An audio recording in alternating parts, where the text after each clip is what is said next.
がここにいるうちの本物のスクールスポーツのために行こうぜベイビーバン手の服には気をつけて、現実になることがありますからね。Alright, so we're going to go ahead and continue the long-standing tradition of covering Japanese boxing here on True School Sports. True School Sports, the #1 source for Japanese boxing in America. And I'm really excited to make this video because we had, when I say we, I'm talking about myself, I'm talking about the IBF featherweight champion Angel Leo, one of the best trainers in the world, Miguel Leo, and the whole team. We had Coach Jonathan Balgame, who played a big role in his preparation. You know, we all had the pleasure and the luxury, at least for the early part of his training camp, to have Jin Sasaki in Las Vegas do his early parts of training camp for the Sword Tanaka fight. And, you know, we all played our small little role in maybe introducing some new ideas to Jin, in helping him win that fight. And he did win that fight, and he did box a bit differently in that fight and was a bit more defensively conscious and used his jab, and he tapped in a little bit into some of that untapped potential I talked about. And I still think that Jin Sasaki, at the age of, what is he, like 24 years old, I still think he has a lot of untapped potential, and I think people wrote him off too soon, and they thought that he was going to be a stepping stone for Sword Tanaka. And the fine folks at Ohashi Boxing Gym and many people in the Japanese public found out that they were wrong. All right, so Jin Sasaki is a hardworking fighter. He listens very well, and I think there is a lot of untapped potential there. That being said, we can start the countdown already because he doesn't have an opponent yet, and I'm not really sure who his next opponent is going to be. So when they do announce an opponent, I will do a follow-up video to this. But we got a date in place, so y'all can mark your calendars and y'all can start counting down the days. September the 21st. Jin Sasaki, the newly crowned OBPF champion and one of the most exciting fighters in boxing, the fighting pride of all of Hachioji, Tokyo, Japan, will be actually doing a homecoming in Hachioji, Tokyo, Japan, which is going to be very interesting because I've been to Hachioji on numerous occasions throughout my travels to Japan. It's a very small city within the Tokyo metropolitan area, way out on the outskirts, you know. It's not very big. There's not a lot of space in comparison to, like, you know, it's small, right? It's small.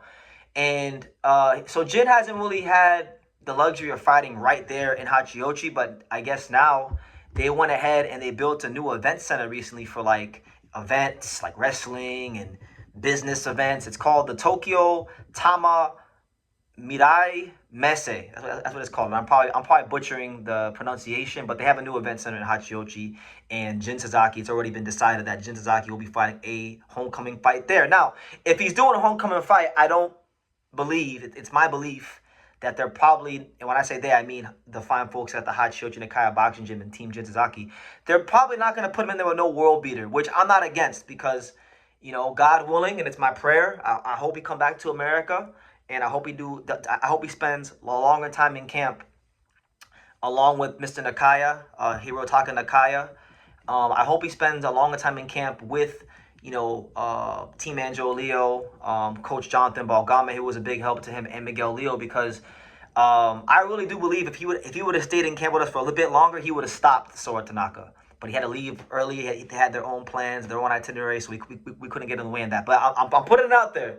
The invitation is out there to Jin Sasaki and his team. If you want to stay longer this time, we would ask that you do please stay longer because we enjoyed it and it made us all happy to see Jin win his fight. But what I'll say is this, man. It's good that he's busy. It's going to be his second fight, or his third fight. His third fight of 2026. So you're talking about Jin Sasaki being active.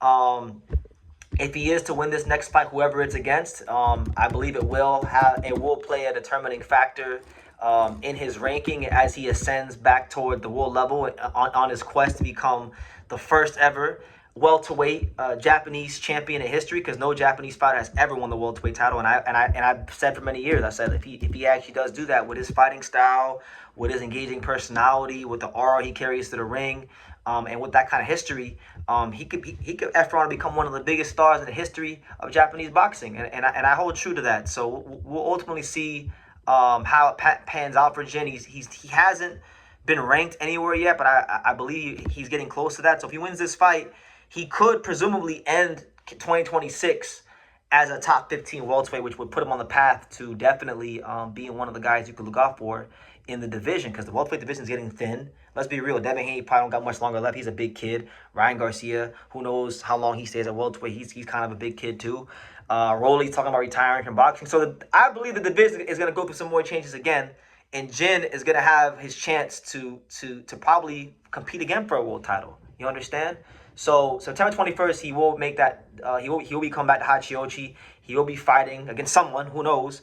And it'll be a great time. And my fingers are crossed. I'm not sure what the hell I'll be doing in and around that time, but I was planning anyway to go to Japan around September, between September and December, somewhere in that time. So that's late September. If he fights September 21st, I could be there, hopefully middle of September, and it'd be great to go see that in person for myself and get you guys some great content. But this fight, this homecoming fight for Jin Sasaki, it's going to that the Monday that he's fighting is going to be on a holiday because they have I forgot what it's called, but they have a holiday in Japan that's just for respecting the elderly and honoring the elderly people, and that happens to be that Monday that he's fighting. So that'll be good. Hopefully everybody in Tokyo comes out, and the Hachioji comes out and supports their hometown fighter, because he's always out there in the community and at the Hachioji station and doing all those things to be connected to his community, right? So hopefully I would anticipate it's going to be a great atmosphere,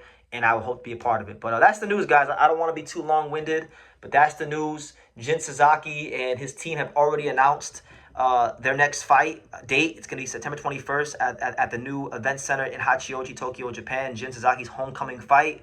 God willing, I get to be out there for it, and God willing, Jin can come do some camp in America and sharpen his skills up and continue to progress as a fighter, because I still think there's a lot of untapped potential that he can tap into, and the best pathway to do that, I feel, is in America with getting the best sparring you can in and around the welterweight division. So I'll leave it at that. Let me know what you guys think in the comments down below. Make sure you guys take the time to subscribe, and I will see you in the next video.